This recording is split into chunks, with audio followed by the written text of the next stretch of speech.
Hi guys. So I'm pretty much going to get right into it. I'm resurrecting my YouTube channel. It's going to be pretty much a little bit of everything. I'm going to talk about traumatic life experiences and how to get over them or work your way through them. I'm going to do healthy recipes, all allergen friendly. Advice, opinions, political opinions, pretty much everything I'm going to try to do. So I'm going to jump right into it. The first video I'm going to do is something I haven't really talked too much about, but I've dealt with a lot of hard times and traumatic experiences in my life. And I've come to learn that every time I talk about them, it becomes a little bit easier, like on my heart. Like I feel like a little bit lighter.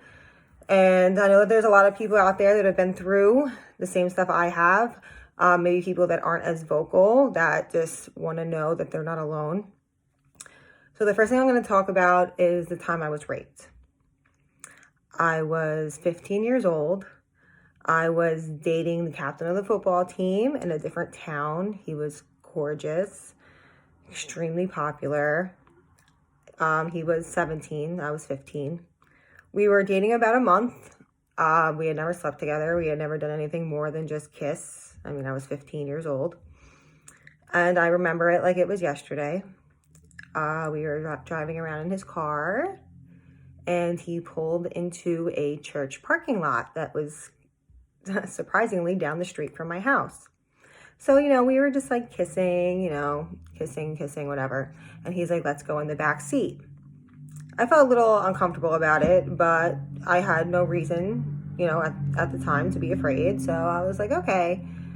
So we go into the back seat and we're hooking up, just kissing, making out. And he starts putting his hand down my pants.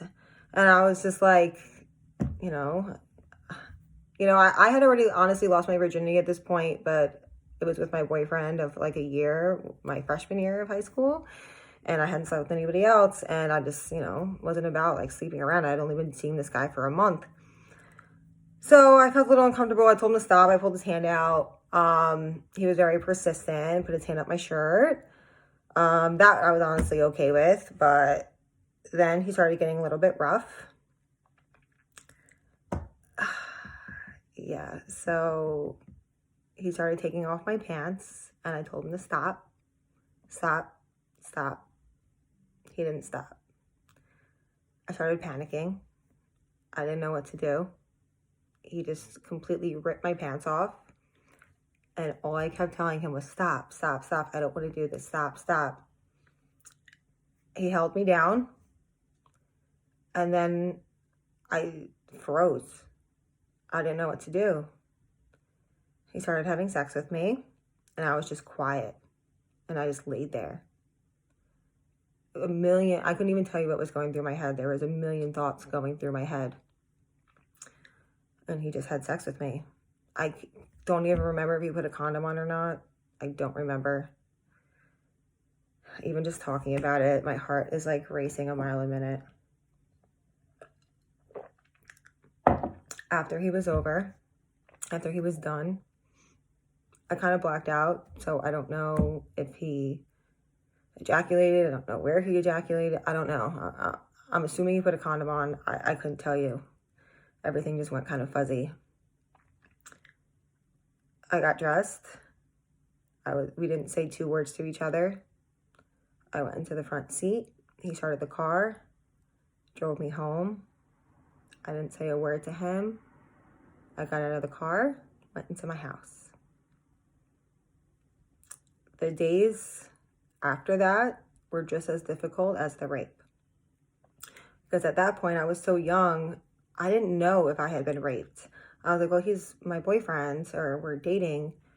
And I said stop, but I didn't physically stop him. Does that count as rape? Like, I had no idea. So the next day, I get a phone call from some random girl.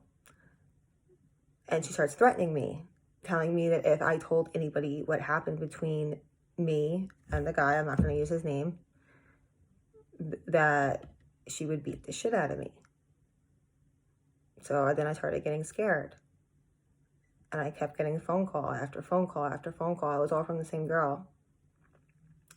And then they showed up at my house. The guy and this girl showed up at my house threatening me. I was home alone. I don't even remember if they called me and told me to go outside or I was outside when they pulled up. I honestly don't remember that part. But I remember they pulled up in a car and I went to the car and they started calling me names, calling me a whore, telling me I better not say anything or I'll be sorry. And I never did say anything. I never told anybody at that time. I ended up telling my best friend years later. I was kind of numb after that and confused. So that was when I was 15. Now, what happened years later isn't typical. And it might have not have been the best thing to do, but I did it. Because it made me feel better at the time. So I guess I was 21 because I was at a bar. So I was at a bar and I saw him. I remember my heart stopped. It was the first time I had seen him since the rape. This guy had the nerve to come up to me and start hitting on me. Like nothing had ever happened. Asked me out. I was like, this is my chance to get revenge. Since I never said anything to anybody, never reported him, nothing, I needed some kind of closure. So he asked me out. He asked me to a party. I agreed. Like, okay. I took my own car. I met him at the party. We had just walked in. Remember, I was shaking. I was so scared. There was a ton of people there. It was a house party. I got up on a chair and I got everybody's attention. And I told everybody what happened. Everybody was dead silent as I didn't go into detail, but I told everybody, hey, I just want to let you guys know, when I was 15 years old, this guy right here held me down in the back of a car in a church parking lot and raped me. I wish I could have taken a picture of everybody's face. Nobody said a word. I got down off the chair and I walked out and I never saw him again. I wouldn't recommend that type of revenge. I would obviously recommend going straight to the authorities, but I was just so young at the time, and I regret not reporting him. But unfortunately, it happens a lot more than people think, people believe. Nobody knew. Only a couple people in my life knew, and it was way after the fact. I never really thought that it changed me, but now that I'm 33 years old, it definitely had its impact. And just so you know, you're not alone if you've been there. It's scary. It just makes you feel like less of a person.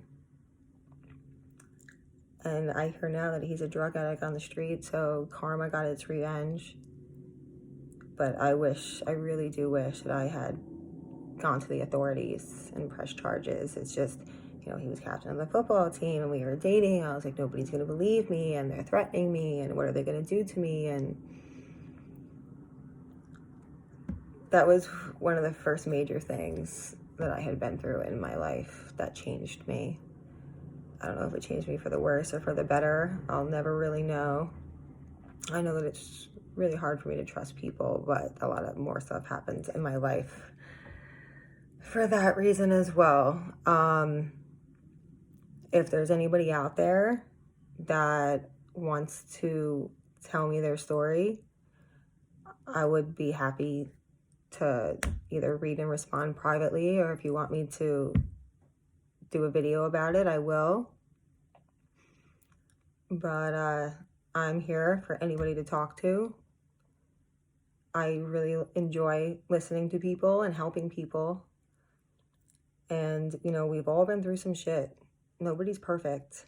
Nobody's life is perfect. And if they say their lives are perfect, they're lying. Traumatic experiences, in my opinion, shape us to who we are. Not just traumatic experiences, every kind of experience, but it's the traumatic ones that we remember the most. So that's my first video and my first story. And there's going to be plenty more to come. So you could just, you know, subscribe and hit the little bell button down bottom if you'd like to get alerts for every time I post a video. I'm going to try for, you know, at least 1 a week, 1 to 2 a week. Like I said, on all different topics. The videos will get more, you know, more entertaining and more exciting as I go along. You know, I'm new to this whole YouTube thing. I have a couple old videos up if you want to check those out. I'm not sure what my next video is going to be yet. I'm going to mix it up, but my email address is also listed below. If you want to send me any of your traumatic events, I could leave out your name if you want. I would gladly do a video on it, and any advice that you may have. You never know who you could help by just talking about something that you've been through. So I'll see you guys next time.